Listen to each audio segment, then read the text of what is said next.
Hey everyone, let's make some motivational art with some watercolors. First, I'm taping down my watercolor paper with washi tape onto a clipboard.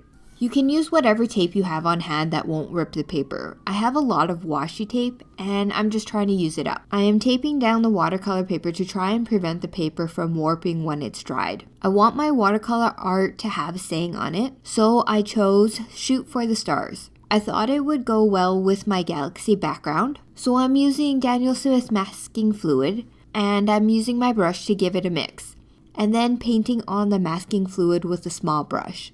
I started to brush the word "the," but then I realized I started with the wrong word. Since I had a thin layer on, I'm just using my finger to rub off the masking fluid so that I can start again properly.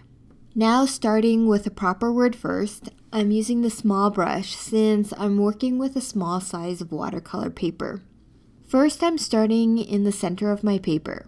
That way I can get these words centered, and then I know exactly how much space my top and bottom words will have.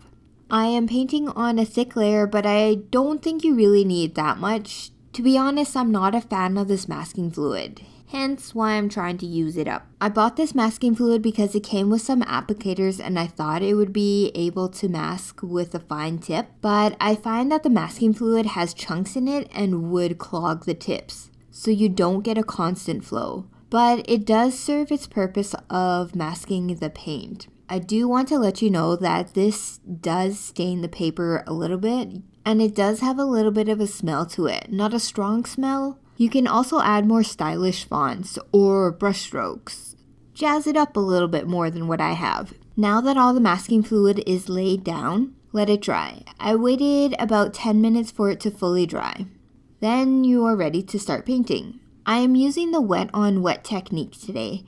So that means I am laying down brush strokes of plain water on top of the water paper. Then I can add the watercolor on top later. Next, I am activating the watercolors. What I mean by this, I'm adding a drop of watercolor to each of the color pans. This will give time for the water to mix with the colors. So when I am ready for that color, I don't have to mix water with the color as long or as hard. At least that's what I find. Oops, I got some brush hair stuck on it. Trying to take it off. It's taking a while. I want to have a starry background with lots of colors peeking through, so I put down different colors across the paper.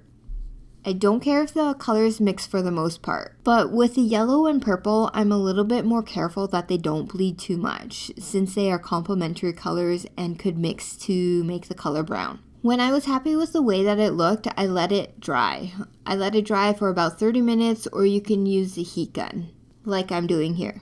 I used a lot of water, so it did take a while to dry.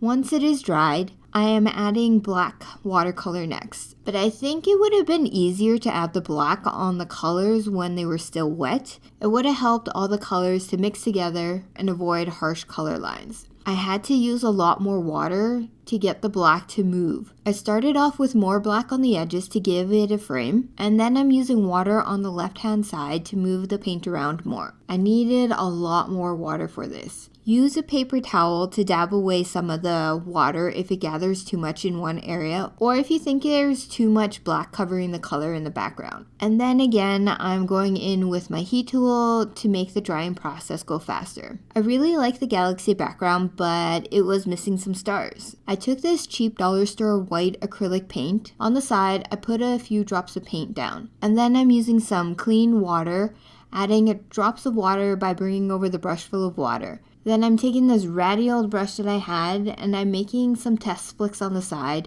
to see if I like the distribution from the brush. Then when I'm satisfied, I'm moving over to the project and adding the splatters over everything. And then taking a few minutes to let the white paint dry. I am adding some more stars here using this silver paint that I got from the dollar store as well, and using the same flickering technique with the same brush. Oh no, I added too much in that one spot. Oh well, I'm gonna leave it and see how it looks when it's dry. When the paint is dried, you can start to rub away the masking fluid. I did end up leaving this for a few days to dry because I didn't have enough time to work on it. You can use your fingers or an eraser. I'm using this rubber eraser thing. I had this for a long time. It helps me pick up the masking fluid and balls it up. You can see me picking at it from time to time. It's nice to see everything pulled together finally when you're taking off the masking fluid. Looking good! You can always add some more stars afterwards using a white gel pen or a metallic pen. That would be cool. You can still see the mess that I made before from that splatter drop of silver, but I still like it. I can say it looks like a planet from far away, and that I always meant to do that. Anyways, here's a final look at your Galaxy motivational art. What do you think? Total time for the project is about an hour if you include all the drying time. Thanks for watching and good luck with your project.